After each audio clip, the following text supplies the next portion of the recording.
Hello friends, Rajpath जी के GS classes में आपका स्वागत है। आज की हमारी क्लास विश्व भूगोल से संबंधित है, क्लास नंबर 2 है। और इस क्लास में टॉपिक विश्व के प्रमुख जनजातियाँ, कृषि, पशुपालन, खनिज और औद्योगिक केंद्र और परिवहन मानचित्र से संबंधित मोस्ट एमसीक्यू प्रश्न लिए गए। और ये सभी एमसीक्यू प्रश्न विगत परीक्षा में आरआरबी द्वारा पूछा गया प्रश्न और आने वाले एग्जाम आरआरबी के technician, non technician, ALP, RPF, constable और एसआई के लिए क्लास बहुत ही महत्वपूर्ण है। इन सभी प्रश्नों को अच्छे से याद कर लेना, क्योंकि आरआरबी हमेशा प्रश्नों को रिपीट करती है। आरआरबी एसएससी ये एग्जाम। प्रश्न संख्या फर्स्ट, प्रसिद्ध जुलू जनजाति किस देश से संबंधित है? ऑप्शन फर्स्ट है पाकिस्तान, ऑप्शन 2 दक्षिण अफ्रीका, ऑप्शन 3 है भारत, ऑप्शन 4 है चीन। तो प्रसिद्ध जुलू जनजाति किस देश से संबंधित है? तो आपको याद रखना है दक्षिण अफ्रीका से संबंधित है। दक्षिण अफ्रीका में नेटाल प्रांत से संबंधित है। कौन से प्रांत? नेटाल प्रांत, याद रखना है। नेटाल प्रांत से संबंधित है कौन सी जुलू जनजाति। इसके साथ में कुछ और जनजातियां हैं, उसको भी अच्छे से याद करना है।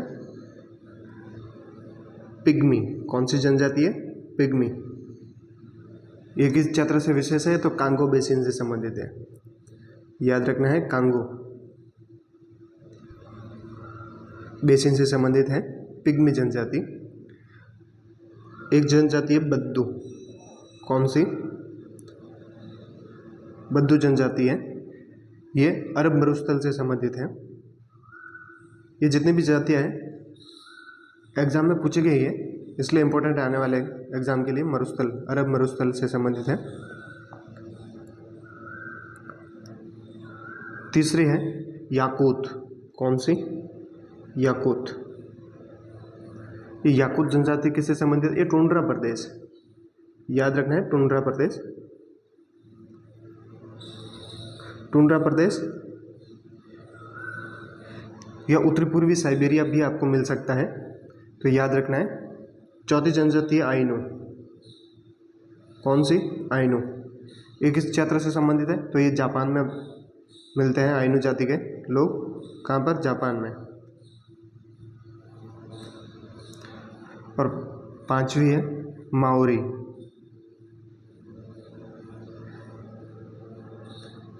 माओरी ये किससे? न्यूजीलैंड से संबंधित जनजाति है, तो याद रखनी है सारी। पिग्मी जनजाति कांगो बेसिन से, बद्दू अरब मरुस्थल में मिलेगी, याकूत टुंड्रा प्रदेश या उत्तरी पूर्वी साइबेरिया में मिलेगी, आइनो जनजाति जापान में, और माओरी न्यूजीलैंड से संबंधित जनजाति है। प्रश्न संख्या 2, मसाई जनजाति कहाँ पाई जाती है? ऑप्शन फर्स्ट है Europe, option 2 Antarctica, option 3 Africa, option 4 है उत्तरी अमेरिका। तो मसाई जनजाति किससे संबंधित है? ये अफ्रीका से संबंधित है। इसके साथ में याद रखना है अफ्रीका महाद्वीप के केन्या और तंजानिया में निवास करने वाली है खनाबदोश जाति है, मुख्य रूप से केन्या और तंजानिया। अफ्रीका में कौन से? केन्या और तंजानिया, याद रखना है। तंजानिया में मुख्य रूप से पाई जाती है ये। इनकी मुख्य रूप से भाषा कौन सी होती है? तो ये मुख्य रूप से स्वाहिली भाषा बोलती है। कौन सी भाषा बोलती है ये मसाई जनजाति? तो स्वाहिली। एक बार इनकी ये स्वाहिली भाषा एग्जाम में पूछी गई थी, तो स्वाहिली। और इसके साथ में अंग्रेजी में भी ये प्रशिक्षित होता है। कौन सी? अंग्रेजी में, इंग्लिश में।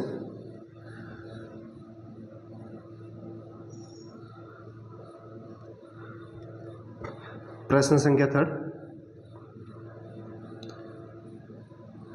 लकड़ी के खंभों पर जानवरों के कपड़े से पारंपरिक रूप से बनाए जाने वाले चक्वाकार या कॉनिकल तंबू को क्या कहते हैं, ये बताना है। ऑप्शन फर्स्ट टीपी, ऑप्शन 2 इग्लू, ऑप्शन 3 है स्टेल्ट, ऑप्शन 4 है टोडा झोपड़ी। तो उसको कॉनिकल चक्वाकार तंबू को क्या कहते हैं? टीपी कहते हैं। Option number first right option रहेगा। इसके साथ में इग्लू को याद रखना है। इग्लू कई बार एग्जाम में पूछा गया, इंपॉर्टेंट प्रश्न है। इग्लू क्या है? इग्लू एस्किमो जनजाति के मकान होते हैं। किसकी? एस्किमो जनजाति। एस्किमो जनजाति से संबंधित इग्लू है, तो याद रखना है। प्रश्न संख्या 4, रोहिंग्या निम्नलिखित देशों में से के एक जातीय समुदाय है, किस देश से संबंधित जातीय समुदाय ये बताना। Option first Thailand, option 2 Myanmar, option 3 Sri Lanka, option 4 Bangladesh. तो रोहिंग्या जनजाति किस देश से संबंधित है? ये तो म्यांमार से संबंधित है। ये मुसलमान जनजाति है, मुसलमान जाति समूह से संबंधित है, तो म्यांमार को याद रखना है। ग्रुप डी में 2 बार प्रश्न बना हुआ है। प्रश्न संख्या 5, कुर्दिश लोग निम्नलिखित देशों में से किस देश से संबंधित है जातीय समुदाय? तो ये बताना है। Option first Iraq, option 2 Yemen, option 3 है पाकिस्तान, ऑप्शन 4 है बांग्लादेश। तो कुर्दिश लोग किस देश से संबंधित है बताना है। तो इराक से संबंधित है, इराक जातीय समुदाय है। ऑप्शन नंबर फर्स्ट राइट रहेगा। ये कहाँ कहाँ मुख्य रूप से पाई जाती है? इराक, ईरान और तुर्की के मुख्य रूप से रहने वाली जाति है कौन से? कुर्दिश लोग।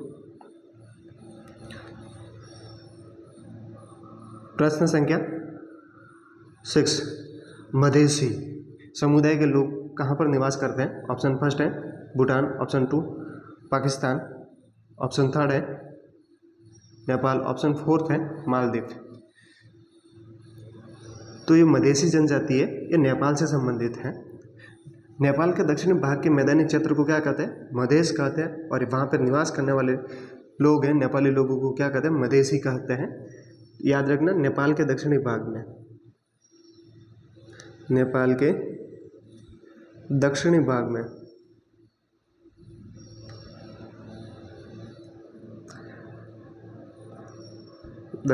के मैदानी क्षेत्र को क्या कहते हैं? मधेश कहते हैं। याद रखना है, मधेश कहते हैं। और वहाँ पर निवास करने वाले लोगों को क्या कहते हैं? मधेसी कहते हैं। ये याद रखना है। इस वीडियो में लगभग 45 प्रश्न MCQ लाए गए और इस 45 प्रश्नों का आप एज ए टेस्ट लेना कि 45 में से आपके कितने सही रहे। और सभी विगत परीक्षा में पूछे गए इंपॉर्टेंट प्रश्न हैं। विश्व का सबसे बड़ा कॉफी उत्पादक देश कौन सा है? ऑप्शन फर्स्ट है Bharat, option 2 Peru, option 3 Argentina, option 4 है ब्राज़ील। तो विश्व का सबसे बड़ा कॉफी उत्पादक देश कौन सा है? तो बताना है ब्राज़ील देश सबसे बड़ा कॉफी उत्पादक देश है। अगर सर्वाधिक कॉफी उत्पादक देश पूछ ले आपको तो सबसे ज़्यादा कॉफ़ी उत्पादित कहाँ होती है? ब्राज़ील में होती है, ब्राज़ील में। फिर वियतनाम में, फिर कहाँ होती है? कोलंबिया,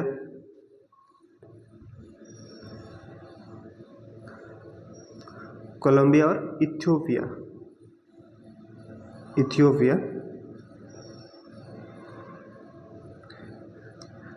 सर्वाधिक कॉफी उत्पादक ब्राज़ील है, उसके बाद में वियतनाम में होती है, फिर कोलंबिया और इथियोपिया में होती है। RRB NTPC में 2 बार पूछा गया प्रश्न है। प्रश्न संख्या 8, सैंटोस बंदरगाह जिसे दुनिया के कॉफ़ी पोर्ट के रूप में भी जाना जाता है खाली जगह में स्थित है। ऑप्शन फर्स्ट ब्राज़ील में, ऑप्शन 2 कनाडा में, ऑप्शन 3 यूनाइटेड किंगडम में, ऑप्शन 4 है फ्रांस में। तो जो सैंटोस बंदरगाह है किस देश में स्थित है? तो ये ब्राज़ील में स्थित है। किस में स्थित है? ब्राज़ील में स्थित है, जिसे कॉफ़ी बंदरगाह, कॉफ़ी पोर्ट के रूप में भी सैंटोस बंदरगाह को जाना जाता है। इसके साथ में याद रखना, दुनिया में कॉफ़ी का सबसे बड़ा उत्पादक देश और निर्यातक कौन सा है? ब्राज़ील देश है।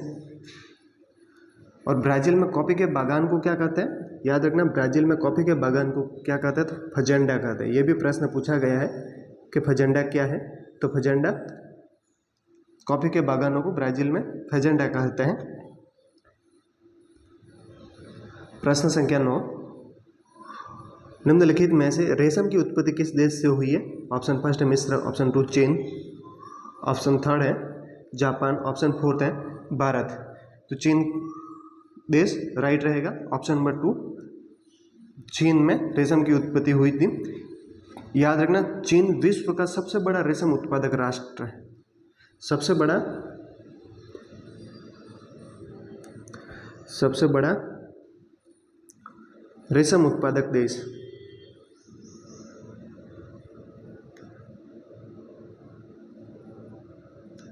देश कौन सा है? तो चीन है, विश्व में प्रथम स्थान पर है।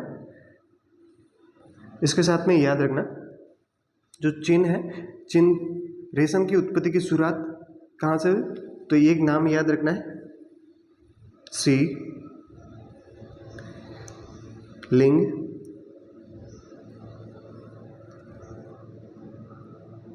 सी ने इसकी शुरुआत की थी, उत्पत्ति की थी सीलिंग सी ने। ये प्रश्न संख्या 10, नाइट्रोजन यौगिकीकरण के माध्यम से मृदा की प्राकृतिक उर्वरक बढ़ाने वाली फसल क्या कहलाती है। नाइट्रोजन यौगिकीकरण के माध्यम से जो मृदा में नाइट्रोजन यौगिक को उसको स्थिरीकरण कौन से जीवाणु किसके द्वारा की जाती है, ये बतानी कौन सी फसल उसमें योगदान देती है। ऑप्शन फर्स्ट है नकदी फसलें, ऑप्शन 2 फलीदार फसलें, ऑप्शन 3 बागवानी फसलें, ऑप्शन 4 है तंतुमय फसलें। तो नाइट्रोजन यौगिकीकरण के माध्यम से मृदा में प्राकृतिक उर्वरता बढ़ाने में योगदान कौन देती है, फलीदार फसलें। जितने भी दालें हैं वो फलीदार फसलें हैं और वो नाइट्रोजन यौगिकीकरण में महत्वपूर्ण योगदान देती हैं। इनके जो जड़ें होती है उसके जड़ों में एक जीवाणु होता है, कौन सा, राइजोबियम। इनकी जड़ों में कौन सा जीवाणु होता है, गांठे टाइप उनके होता है, उसमें राइजोबियम जीवाणु होता है। कौन सा, याद रखना है राइजोबियम, जो नाइट्रोजन यौगिकीकरण का कार्य करता है, स्थिरीकरण का कार्य करता है। राइजोबियम जो क्या करता है, नाइट्रोजन यौगिकीकरण का कार्य करता है। और फलीदार जितने भी दाल कुल के पौधे हैं उनके जड़ों में ये पाया जाता है। इसके अलावा मुक्त रूप से नाइट्रोजन का भी यौगिकीकरण किया जाता है। जो जीवाणु, बहुत सारे जीवाणु होते हैं जो मृदा में उपस्थित होते हैं, याद रखना है कौन कौन से वो जीवाणु हैं जो मुक्त रूप से नाइट्रोजन का स्थिरीकरण करते हैं। तो याद रखना नॉस्टॉक, ये नॉस्टॉक एग्जाम में पूछा गया प्रश्न है। नॉस्टॉक, एनाबिना,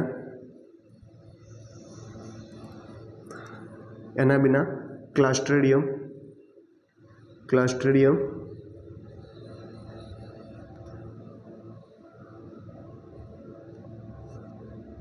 ये याद रखना मुख्य रूप से नाइट्रोसोमोनास। प्रश्न संख्या 11, अंगूर की खेती इनमें से किस क्षेत्र से की विशेषता है। तो ऑप्शन फर्स्ट है ऑस्ट्रेलिया, ऑप्शन 2 भूमध्य सागरीय, ऑप्शन 3 उत्तर कैलिफोर्निया, ऑप्शन 4 है ऑस्ट्रेलिया। तो अंगूर की खेती मुख्य रूप से किस क्षेत्र से संबंधित, किस क्षेत्र में विशेष रूप से होती है, ये बताना है। तो ऑप्शन नंबर 2 राइट रहेगा, भूमध्य सागरीय में विशेष रूप से होती है। भूमध्य सागर का क्षेत्र है उसको विश्व के बागानों की भूमि के नाम से भी जाना जाता है। किस नाम से, याद रखना है, ये भी पूछा गया है कि विश्व के बागानों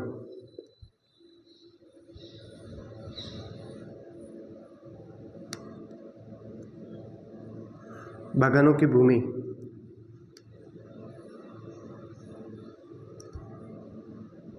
के नाम से भी जाना जाता है इसको। किसको,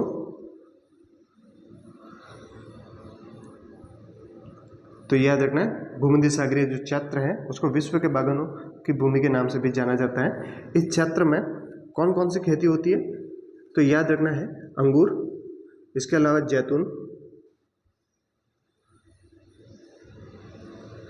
जैतून, अंजीर, चिकू,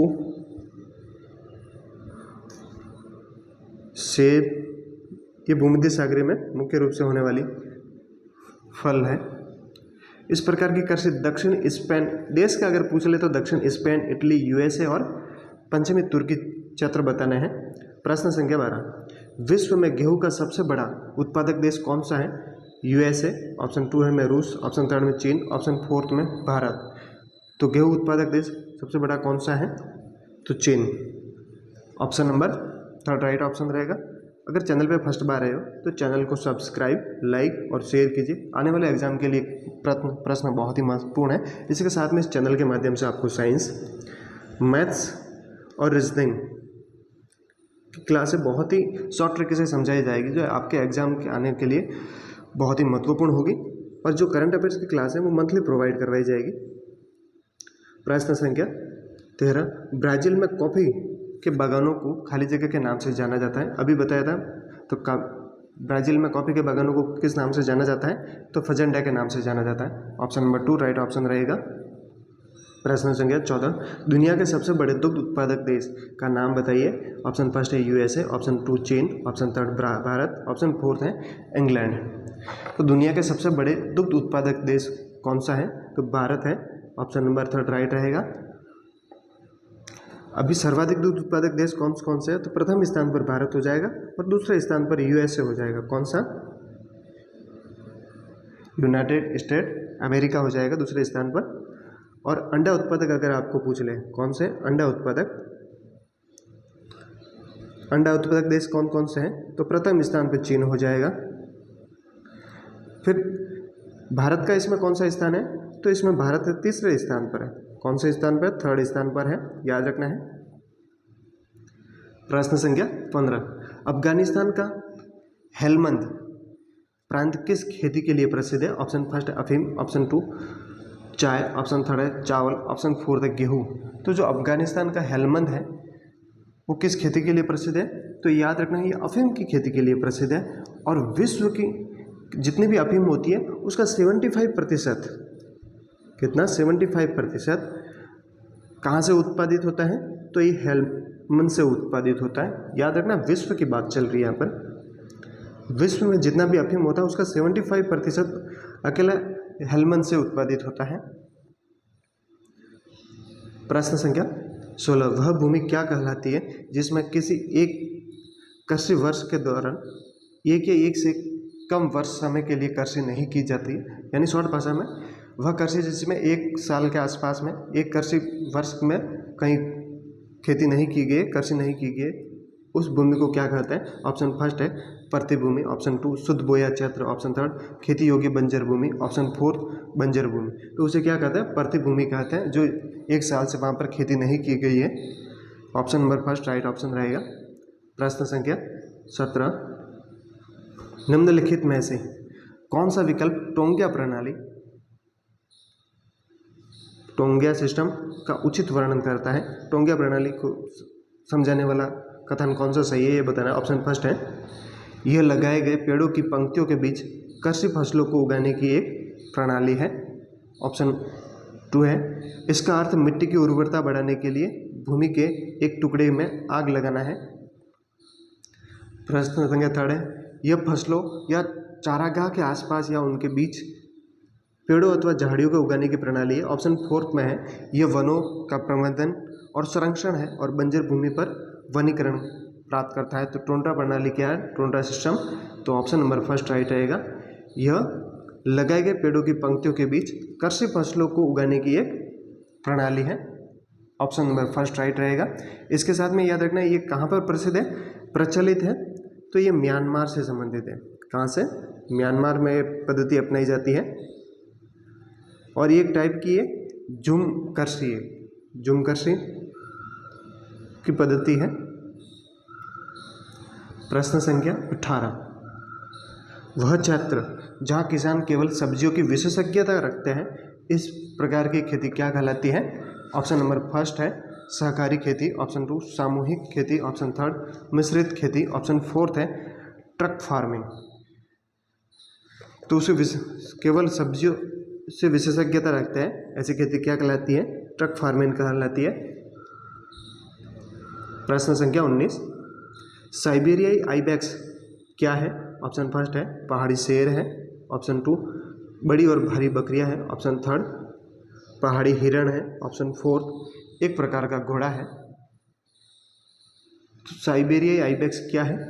तो याद रखना है ऑप्शन नंबर 2 राइट रहेगा, बड़ी और भारी बकरियां हैं।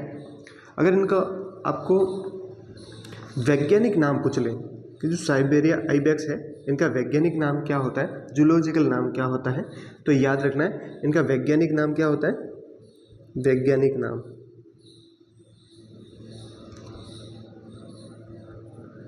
तो आपको याद रखना है कैपरा साइबेरिका।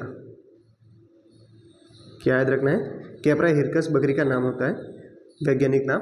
और अगर आपको इसका पूछ ले तो साइबेरिया साइबेरिका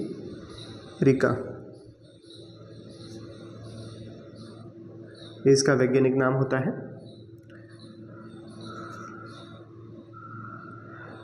और ये जो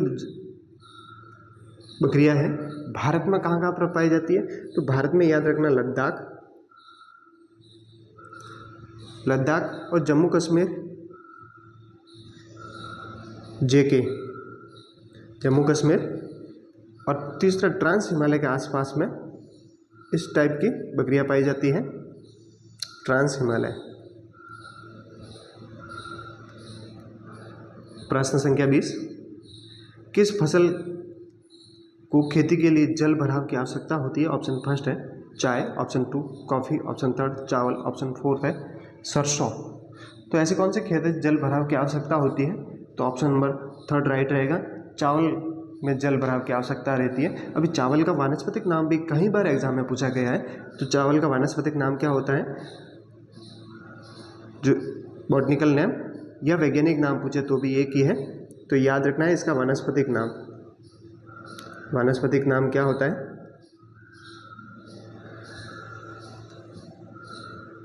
तो आपको याद रखना है ओराइजा सैटाइवा। क्या होता है?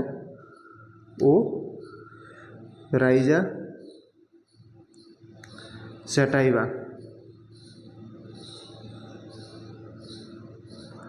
इसका वानस्पतिक नाम होता है किसका? चावल का, ओराइजा सैटाइवा। प्रश्न संख्या 21, वर्षा ऋतु के दौरान जब पौधों के लिए आवश्यक मृदा आर्द्रता की तुलना में अधिक वर्षा होती है, आवश्यक मृदा है उससे भी अधिक अगर बारिश हो रही है आर्द्रता की तुलना में, तो इसे किस रूप में संदर्भित किया? आर्द्रता भूमि कृषि, ऑप्शन 2 है विस्तीर्ण कृषि, ऑप्शन 3 सघन कृषि, ऑप्शन 4 है शुष्क भूमि कृषि। तो ऑप्शन नंबर फर्स्ट राइट रहेगा, आर्द्रता भूमि कृषि। प्रश्न संख्या 22, मिट्टी में खनिजों को लौटाने के लिए कौन सी खेती प्रणाली सबसे अधिक प्रभावी है?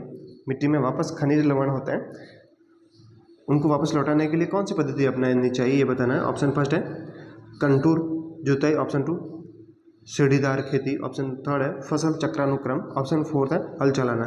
तो इसमें से कौन सी उपयुक्त रहेगी खनिजों को लौटाने के लिए? तो ऑप्शन नंबर 3 राइट रहेगा, फसल चक्रानुक्रम।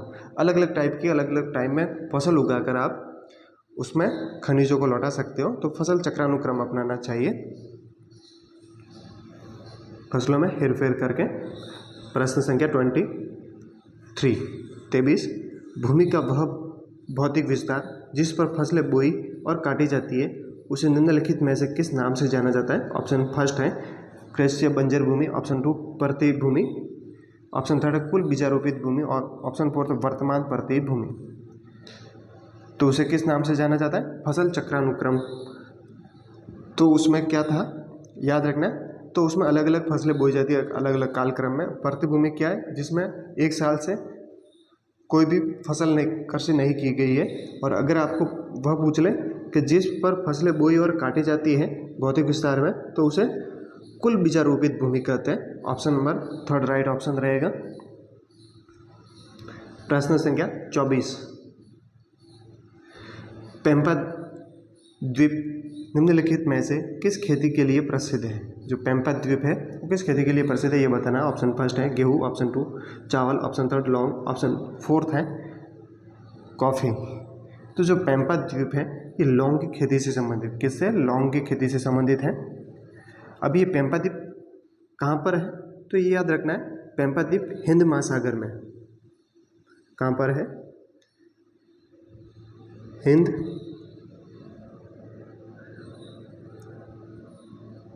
महासागर में,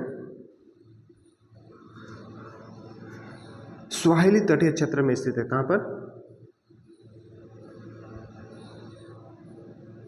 स्वाहिली तटीय क्षेत्र में स्थित है। हिंद महासागर में स्वाहिली तटीय क्षेत्र है, वहाँ पर पैम्पा द्वीप स्थित है, जहाँ पर लौंग की खेती सर्वाधिक होती है। और ये किसके अधिकार में है? तो तंजानिया जंजीबार क्षेत्र के स्वायत्त क्षेत्र में अधिकार में है। प्रश्न संख्या 25, जर्मनी के कुल इस्पात उत्पादन का 80% इसके खाली जगह क्षेत्र पर निर्भर करता है। जर्मनी का कुल जो इस्पात उत्पादन है वो किस क्षेत्र से संबंधित है उत्पादित? ऑप्शन फर्स्ट है Munich, option 2 Stuttgart, option 3 Hanover, option 4 है रूर। तो याद रखना जर्मनी का कुल उत्पादन का 80% रूर क्षेत्र पर निर्भर करता है। ऑप्शन नंबर 4 राइट रहेगा। और वेरी वेरी इंपॉर्टेंट प्रश्न है, कई बार एग्जाम में ये स्टेट पीसीएस का एग्जाम हो या सेंट्रल गवर्नमेंट का हो, बहुत ही बार पूछा गया प्रश्न है, रिपीट हुआ प्रश्न है, तो रूर को याद रखना है। इसके साथ में याद रखना ये तीनों क्षेत्र है, ये रसायन उद्योग से संबंधित हैं, म्यूनिक, स्टुटगार्ट और हनोवर। रूर बेसिन के जानना, रूर बेसिन को किस नाम से जाना जाता है? इसको जर्मनी का काला प्रदेश, जो रूर बेसिन है, रूर बेसिन, रूर बेसिन को जर्मनी का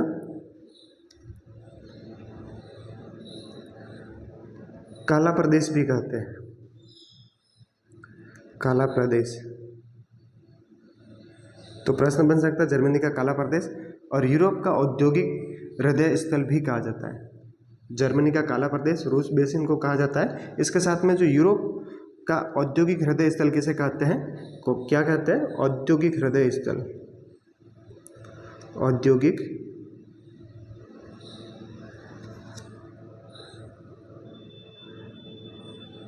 औद्योगिक हृदय स्थल किसका? यूरोप का।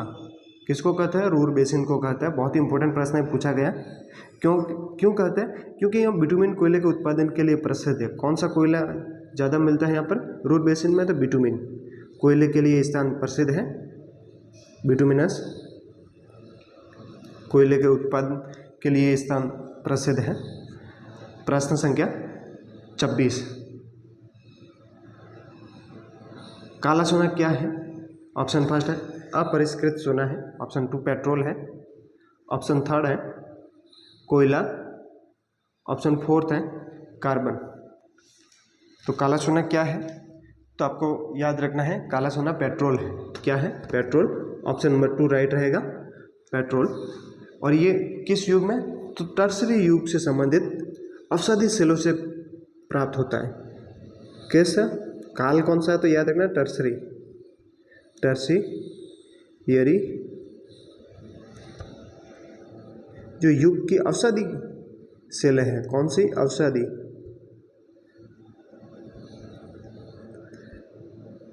औषधि सेलों से पेट्रोल को प्राप्त किया जाता है। पेट्रोल के मुख्य उत्पादक अगर देश आपको पूछ ले तो कौन कौन से? सऊदी अरब, ईरान और रूस और चीन हो जाएंगे। प्रश्न संख्या 27, लंबी अवधि के दौरान मृत पौधे के खाली जगह में परिवर्तित होने की प्रक्रिया कार्बनीकरण कहलाती है। तो ऑप्शन फर्स्ट है जीवाश्म के परिवर्तित होने की प्रक्रिया क्या कहलाती है? कार्बनीकरण। ऑप्शन 2 कोयले में परिवर्तित होने की प्रक्रिया कार्बनीकरण कहलाती है, या डीजल में। ऑप्शन 4 है पेट्रोल में। तो ऑप्शन नंबर 2 राइट रहेगा कि लंबी अवधि के दौरान मृत पौधे हैं वो कार्बन में परिवर्तित होने की प्रक्रिया क्या कहलाती है? कार्बनीकरण कहलाती है। तो ऑप्शन नंबर 2 राइट रहेगा। इसके साथ में याद रखना कार्बन की मात्रा के आधार पर, किस पर? कार्बन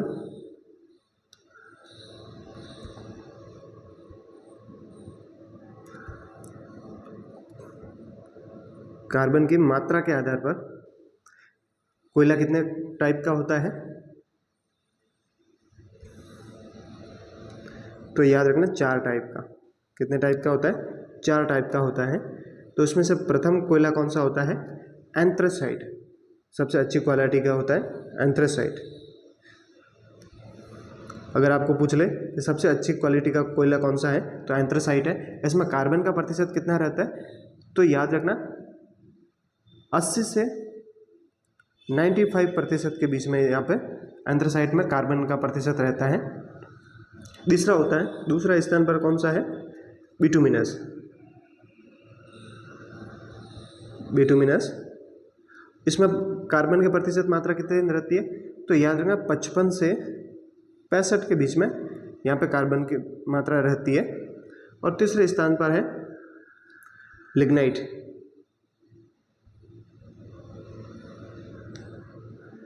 तो उसमें कार्बन की प्रतिशत मात्रा कितनी रहती है? तो 45 से 55 के बीच में कार्बन की मात्रा रहती है। और ऑप्शन 4 है पिट कोयला। सबसे खराब क्वालिटी का कोयला कौन सा होता है? पिट कोयला होता है। जिसमें कार्बन की प्रतिशत मात्रा ओनली 35 से 45% के बीच में कार्बन उपस्थित रहता है। तो सबसे खराब क्वालिटी का कोयला अगर आपको पूछे तो पीट बताना है, और अच्छी क्वालिटी का पूछ ले तो लिग्नाइट बताना है। और लंबी अवधि के दौरान मृत पौधे के कार्बन में परिवर्तित होने की प्रक्रिया क्या कहलाती है? कार्बनीकरण कहलाती है। प्रश्न संख्या 28, यूराल औद्योगिक क्षेत्र किस देश से संबंधित है? ये बताना। ऑप्शन फर्स्ट है संयुक्त राज्य अमेरिका, ऑप्शन 2 ब्रिटेन, ऑप्शन 3 रूस, ऑप्शन 4 है चीन। तो यूराल क्षेत्र किस देश से संबंधित है? तो ये रूस से संबंधित है। ये खनिजों अधिक, यहाँ पर खनिज अधिक मूल्यवान खनिज बहुत सारे पाए जाते हैं, इसलिए ये क्षेत्र यूराल क्षेत्र प्रसिद्ध है। लगभग 48 प्रकार के यहाँ से खनिज निकाले जाते हैं। प्रश्न संख्या 29, वह प्राकृतिक संसाधन कौन सा है जिससे पेट्रोल और डीजल प्राप्त किया जाता है? ऑप्शन फर्स्ट है पेट्रोलियम, ऑप्शन 2 कोलतार, ऑप्शन 3 है बिटुमेन, ऑप्शन 4 है कोक। तो वह प्राकृतिक संसाधन कौन सा जिससे पेट्रोल और डीजल प्राप्त किया जाता है? तो petroleum, option number first right रहेगा। इसके साथ में याद रखना, जो पेट्रोल है यह गैर नवीनीकरणीय संसाधन है, यानी कि एक बार खत्म होने के बाद वापस इसको नहीं बना सकते। किस टाइप का संसाधन है? तो गैर नवीनीकरणीय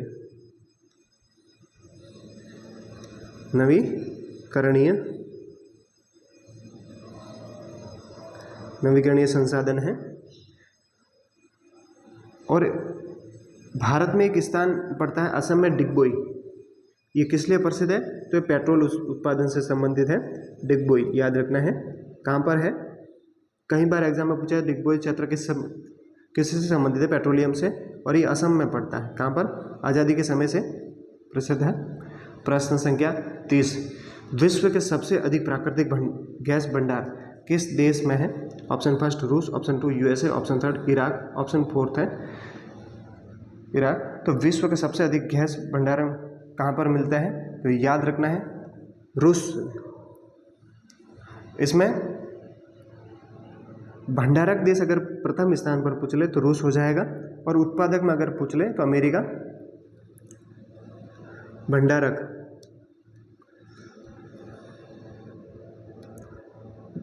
भंडारक और उत्पादक दो याद रखना है। तो अगर भंडारक में प्रथम स्थान पर पूछ ले तो रूस हो जाएगा, और उत्पादन में अगर पूछ ले तो उत्पादन में प्रथम स्थान पर कौन हो जाएगा? अमेरिका। उत्पादित कौन करता है सर्वाधिक? तो अमेरिका करता है प्राकृतिक गैस। और दूसरे स्थान पर इधर आता है ईरान, और तीसरे स्थान पर कतर,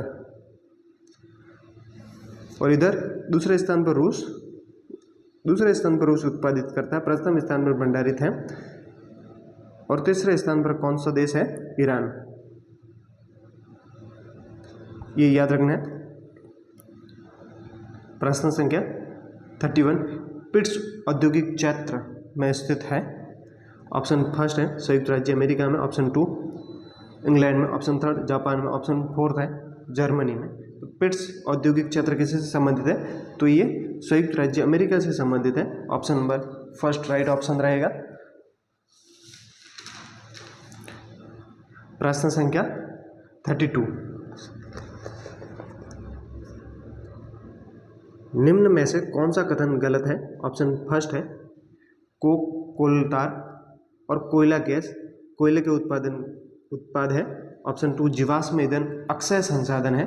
ऑप्शन 3 है कोयला पेट्रोलियम और प्राकृतिक गैस जीवाश्म ईंधन है। ऑप्शन 4 है हमें कोयला पेट्रोलियम और प्राकृतिक गैस का उपयोग विवेकपूर्ण ढंग से करना चाहिए। तो इसमें से गलत कथन आपको चयन करना है। तो ऑप्शन नंबर 2 राइट रहेगा जीवाश्म ईंधन अक्षय संसाधन। अक्षय संसाधन वो होते हैं जो कभी समाप्त नहीं होते, लेकिन जो कोयला कोकताल और कोयला है ये सब क्या है? जीवाश्म ईंधन है और समाप्त होने वाला संसाधन है। तो ऑप्शन नंबर 2 राइट रहेगा, ये असत्य है। प्रश्न संख्या 33, निम्न में से कौन कोयले से प्राप्त होने वाला एक कठोर सरंध्री काला पदार्थ है? कठोर सरंध्री काला पदार्थ कोयले से प्राप्त होने वाला कौन सा है ये बताना है। ऑप्शन फर्स्ट है कोक, ऑप्शन 2 कोलतार, ऑप्शन 3 कोयला, ऑप्शन 4 है हीरा। तो कौन? ऑप्शन नंबर फर्स्ट राइट रहेगा, कोक है सरंध्री एवं काला पदार्थ है जो कोयले से प्राप्त होता है। इस कोक का उपयोग कहाँ कहाँ होता है ये याद रखना, ये धातु कर्म में उपयोग, धातु कर्म में अपचायक के रूप, अपचायक कारक के रूप में इसका उपयोग किया जाता है। अपचायक के कारक के रूप में इसका उपयोग किया जाता है। इसके साथ में आप याद रख सकते हो इसका ईंधन के रूप में, किसमें, ईंधन, कांच उद्योग में, ईंट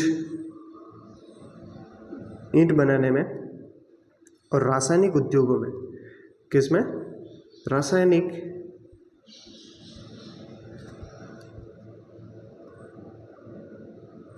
रासायनिक उद्योग में सुखाने वाले एजेंट के रूप में इसका उपयोग किया जाता है। किसमें,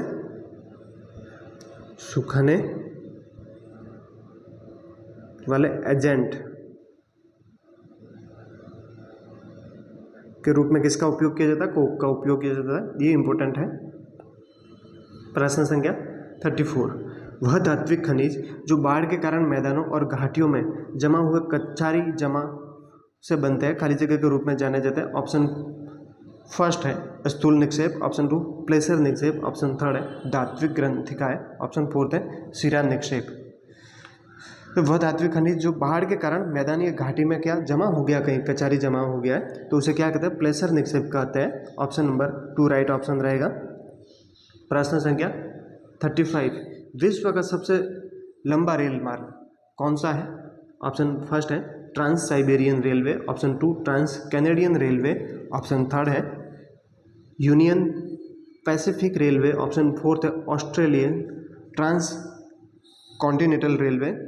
तो विश्व का सबसे लंबा रेल मार्ग कौन सा है, ट्रांस साइबेरियन रेलवे है। इसकी कुल लंबाई अगर बात करें तो बाल्टिक सागर पर स्थित कहाँ से, सेंट पीटर्सबर्ग, कहाँ से, सेंट पीटर्सबर्ग, ये कहाँ पे, सेंट पीटर्सबर्ग का बाल्टिक सागर में, सेंट पीटर्सबर्ग से दूसरा स्थान कहाँ पर है, प्रशांत महासागर में स्थित व्लादिवोस्तोक, कौन सा है, व्लादिवोस्तोक। यहाँ से कुल लंबाई कितनी है, तो अगर आपको उसकी लंबाई किलोमीटर में पूछ ले तो 9289 किलोमीटर में है, याद रखना है। एक बार इसके स्टेशन पूछ लिए थे, मास्को, टूला, ओरस्क, ये इसके रेलवे स्टेशन है, याद रखना है। प्रश्न संख्या 36, निम्नलिखित में से कौन सा देश बंदरगाह विहीन देश है, तो अजरबैजान, ऑप्शन 2 कजाकिस्तान, ऑप्शन 3 है पाकिस्तान, ऑप्शन 4 है बांग्लादेश। तो कौन सा देश है जो बंदरगाह विहीन है, ऑप्शन नंबर 2 राइट रहेगा, कजाकिस्तान। कजाकिस्तान विश्व का सबसे बड़ा स्थलरूप देश है। कजाकिस्तान क्या है, विश्व का सबसे बड़ा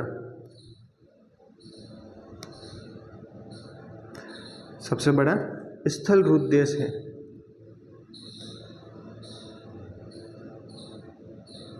स्थलरूप देश यानी चारों साइड से स्थल से घिरा हुआ होता है, वो स्थलरूप देश होता है। तो सबसे बड़ा स्थलरूप देश कौन सा है, कजाकिस्तान है, जो बंदरगाह विहीन है। प्रश्न संख्या 37, दुनिया का सबसे व्यस्त समुद्री मार्ग कौन सा है, ऑप्शन फर्स्ट है उत्तरी प्रशांत समुद्री मार्ग, option 2 Cape of Good Hope समुद्री मार्ग, ऑप्शन 3 दक्षिण प्रशांत समुद्री मार्ग, ऑप्शन 4 है उत्तरी अटलांटिक समुद्री मार्ग। तो दुनिया का सबसे व्यस्त समुद्री मार्ग कौन सा है, तो ऑप्शन 4 राइट रहेगा, उत्तरी अटलांटिक समुद्री मार्ग दुनिया का सबसे व्यस्त समुद्री मार्ग है। ये कहाँ से कहाँ तक है, तो ये जल मार्ग उत्तरी अमेरिका के विकसित पूर्वी भागों, जो उत्तरी अमेरिका है, कौन सा, उत्तरी अमेरिका, उत्तरी अमेरिका के जो पूर्वी भाग है उसको किससे जोड़ता है, जो पश्चिमी यूरोपीय देश है, पश्चिमी यूरोप के औद्योगिक क्षेत्र है उससे जोड़ता है।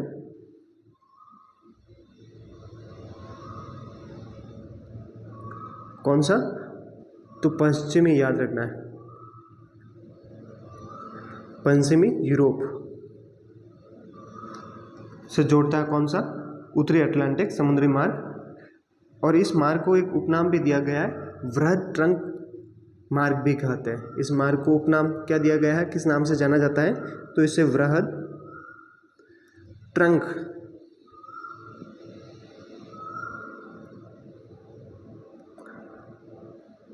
मार्ग के नाम से भी जाना जाता है।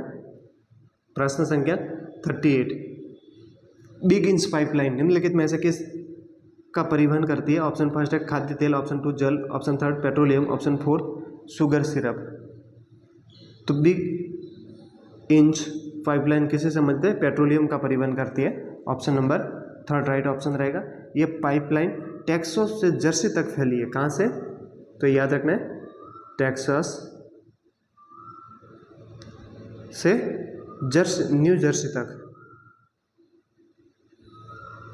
तक ये पाइपलाइन फैली हुई है।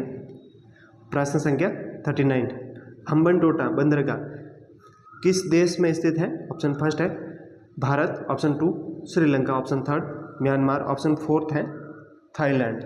तो हम्बनटोटा बंदरगाह किस देश से संबंधित है? तो ये याद रखना है, ये श्रीलंका से संबंधित है। श्रीलंका ने इस हम्बनटोटा बंदरगाह को लगभग 99 वर्षों के लिए किसको दे दिया है पट्टे पर? तो याद रखना, चीन देश को पट्टे पर 99 साल के लिए, 99 ईयर के लिए चीन को सौंप दिया है। प्रश्न संख्या 40, बहुत ही इंपॉर्टेंट है, वेरी वेरी इंपॉर्टेंट है। 100% से आने वाले एग्जाम में ये प्रश्न पूछेगा, क्योंकि अभी ये करंट में है। अभी इसका समझौता हुआ है, कब हुआ है? 13 मई 2024 को, इसलिए ये इंपॉर्टेंट प्रश्न। चाबहार बंदरगाह जिसका निर्माण भारत द्वारा करवाया जा रहा है, ये किस देश में स्थित है? तो ऑप्शन फर्स्ट है Iran, option 2 Iraq, option 3 Bangladesh, option 4 Thailand. तो ऑप्शन फर्स्ट राइट रहेगा, ये ईरान देश से संबंधित है और आने वाले एग्जाम के लिए बहुत ही महत्वपूर्ण है। इसके बारे में कुछ देख लो। ये जो चाबहार बंदरगाह है, ये ईरान का एकमात्र बंदरगाह है और ये कहाँ पर स्थित है? ईरान में। तो मकरान तट पर स्थित बलूचिस्तान प्रांत में ओमान की खाड़ी में स्थित है। कहाँ पर स्थित है? तो ये ओमान की खाड़ी में स्थित है, ओमान की खाड़ी में, ओमान की खाड़ी में स्थित है। और चाबहार बंदरगाह में 2 बंदरगाह है। कौन से? शाहिद और कलंत्री, शाहिद कलंत्री और शाहिद बेहिश्ती बंदरगाह। तो भारत को किस बंदरगाह को विकसित करने के लिए दिया गया है? तो याद रखना, शाहिद बेहिश्ती बंदरगाह। यहाँ पे एक बंदरगाह पड़ता है, यहाँ पर चाबहार में 2 बंदरगाह मुख्य रूप से, उसमें जो शाहिद बेहिश्ती बंदरगाह है, उसको विकसित करने के लिए भारत को दिया गया और उसको विकसित करने के लिए भारत की कंपनी है कौन सी? IPGL। भारत की कंपनी कौन सी है? IPGL। इसको विकसित करने के लिए लगभग 120 मिलियन डॉलर खर्च करेगी। इसको विकसित सुसज्जित करने के लिए मिलियन डॉलर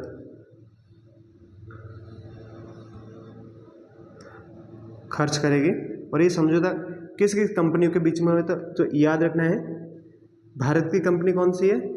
भारत की कंपनी IPGL और ईरान की कंपनी है कौन से? PMO के बीच में समझौता हुआ है। ये समझौता कब हुआ है?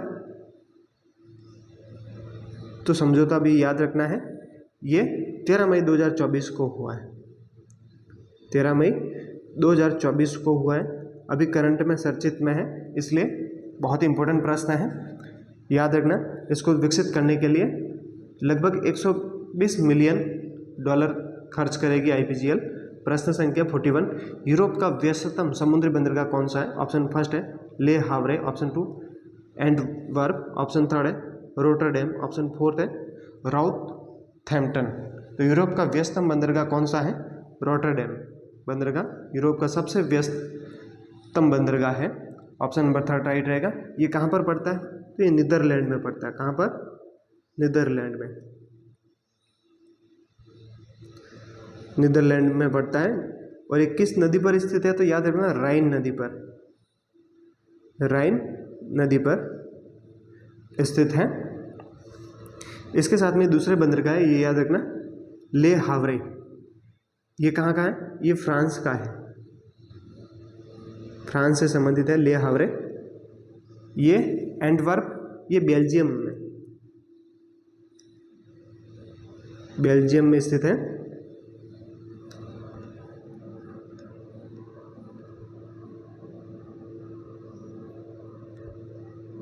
बेल्जियम में। और ये चौथा है साउथहैम्पटन, ये इंग्लैंड से संबंधित है।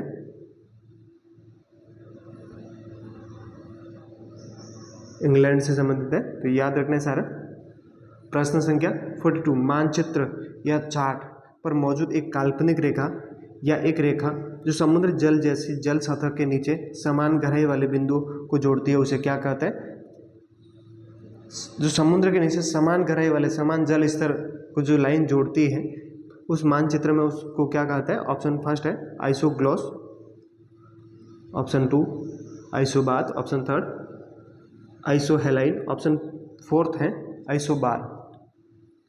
तो उसे क्या कहते हैं? समान गहराई वाले समुद्र में जल मार्ग को जोड़ने वाले, तो आइसोबाथ कहते हैं। ऑप्शन नंबर 2 राइट रहेगा। इसके साथ में याद रखना ये आइसोग्लास क्या है? आइसोग्लॉस, तो याद रखना समान भाषा वाले स्थानों को जोड़ती है। ये क्या करती है? समान भाषा वाले, समान भाषा वाले स्थानों को वर्गीकृत करने का काम करते हैं आइसोग्लॉस करती है। आइसोबाथ हो गया। तीसरे स्थान पर आइसोहेलाइन। आइसोहेलाइन क्या है? सागरों एवं महासागरों की लवणीयता की समान मात्रा। किसकी? लवणीयता की समान मात्रा। किसमें?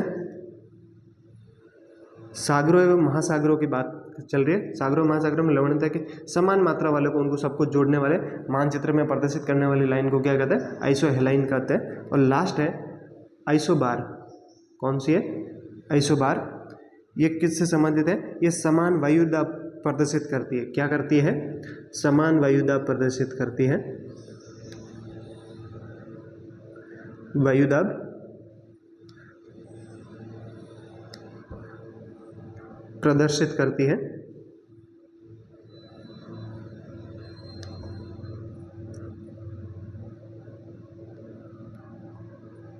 प्रश्न संख्या 43,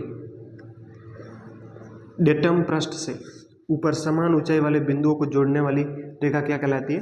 समोच्च अंतराल, ऑप्शन 2 समोच्च सतह, ऑप्शन 3 समोच्च रेखा, ऑप्शन 4 है समोच्च प्रवणता। तो डेटम पृष्ठ से ऊपर समान ऊंचाई वाले बिंदुओं को जोड़ने वाली रेखा क्या कहलाती है? समोच्च रेखा कहलाती है। ऑप्शन नंबर 3 राइट रहेगा। और समोच्च रेखाओं के बीच में लंबवत दूरी समोच्च अंतराल कहलाती है। क्या? लंबवत दूरी। इनके बीच में, रेखाओं के बीच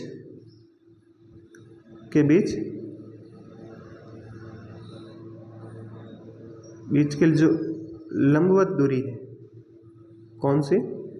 लंबवत दूरी क्या कहलाती है? समोच्च अंतराल कहलाती है। प्रश्न संख्या 44, नक्शे के अध्ययन को क्या कहा जाता है? ऑप्शन फर्स्ट है calligraphy, option 2 geography, option 3 geology, option 4 है कार्टोग्राफी। तो नक्शे के अध्ययन को क्या कहते हैं? कार्टोग्राफी कहते हैं। ऑप्शन नंबर 4 राइट ऑप्शन रहेगा। प्रश्न संख्या 45, इजराइल की अधिकांश जनसंख्या है। ऑप्शन फर्स्ट में टोडा, ऑप्शन 2 यहूदी, ऑप्शन 3 लूरिस, ऑप्शन 4 है बेजा। तो इजराइल की अधिकांश जनसंख्या कौन सी है? यहूदी जनसंख्या पाई जाती है। कौन सी जनसंख्या पाई जाती है? यहूदी। ये एनटीपीसी में पूछा गया प्रश्न है 2022 में।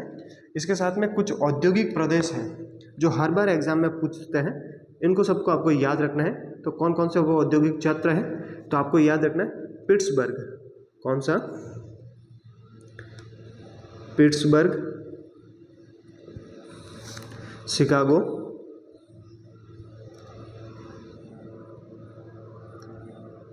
शिकागो क्षेत्र, ये किस देश से संबंधित है? तो ये यूएसए से संबंधित है। कौन से? ये औद्योगिक क्षेत्र, याद रखना है। इसके साथ में इंग्लैंड में औद्योगिक क्षेत्र कौन कौन से प्रसिद्ध है? तो इंग्लैंड के अगर आपको पूछ ले, क्योंकि हर बार औद्योगिक क्षेत्र से एक प्रश्न बनता ही है, तो आपको याद रखना है दक्षिणी वेल्स प्रदेश, दक्षिणी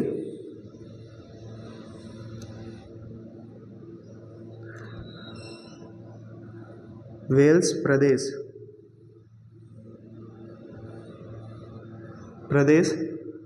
शेफील्ड,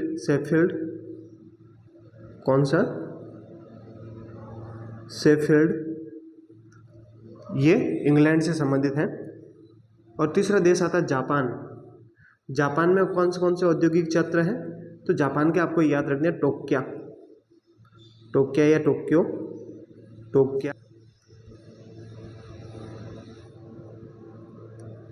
याकोहामा, काबे और ओसाका, ये तीनों जापान से संबंधित है। जर्मनी में कौन कौन से हैं याद रखना है आपको? तो जर्मनी में एक तो याद रखना है रूर बेसिन, बहुत ही इंपॉर्टेंट प्रश्न है रूर बेसिन, रूर क्षेत्र, रूर बेसिन। दूसरा है म्यूनिक पूछ ले कि म्यूनिक औद्योगिक क्षेत्र किस देश से संबंधित है? तो ये जर्मनी से संबंधित है। तीसरा आता है ड्रेसडेन, ये जर्मनी से संबंधित है। अगर वीडियो आपको हेल्पफुल लगा हो, आपकी स्टडी में हेल्प मिली, तो चैनल को सब्सक्राइब, लाइक और शेयर जरूर कीजिए। मिलते हैं नेक्स्ट क्लास में। Thanks for watching video.